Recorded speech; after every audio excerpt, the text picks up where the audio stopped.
Hello, my name is Wendy. For me, I experience God's mercy in the situations where I would rather not be, or at times that I did not expect. Following many challenging years as a sole parent, I seem to have been graced with an intuition to notice the outsider, the newcomer, or someone going through a particularly difficult time. I am blessed to be part of a school and parish community where I have been involved in academic and social support for students as a fundraising coordinator, youth mentoring, and many other areas of parish ministry.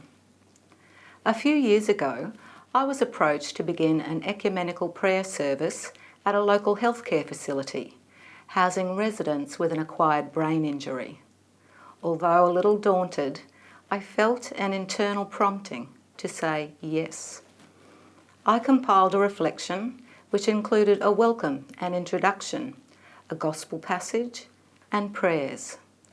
Off I went with amazing grace loaded into a portable CD player. What on earth are you doing? This question was in my mind and remained unanswered as I arrived at the facility. I was warmly welcomed by staff and volunteers and guided to a recreation room filled with about 20 residents, all with an acquired brain injury. Most were in wheelchairs, and many of the residents had significant physical disabilities. It was the largest group of people with such severe impairment that I had ever encountered in the one place.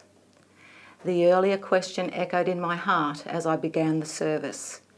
The residents were friendly, cheeky, and there would be the occasional random question as I read the Gospel. One of the regular questions was from a resident who shared the same name as an archangel. I assured him each time that he was indeed angelic.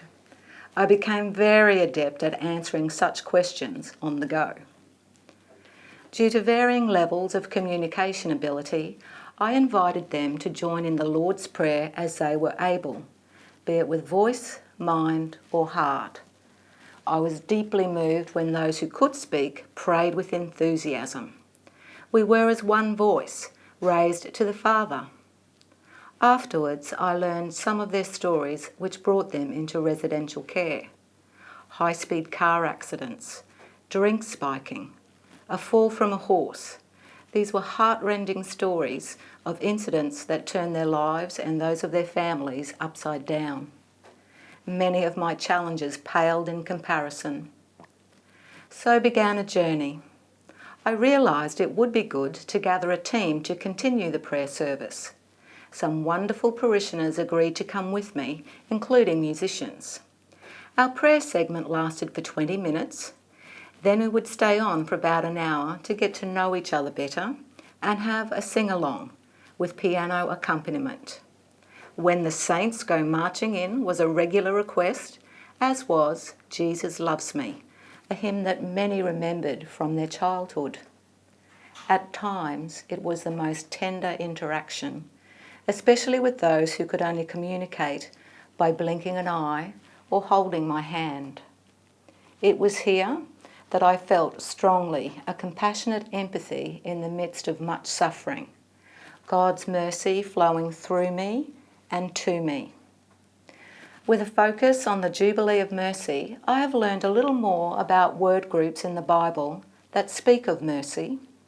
The translation that resonates strongly for me is that of constancy and steadfast love. Nowhere have I experienced this more deeply than during this particular outreach.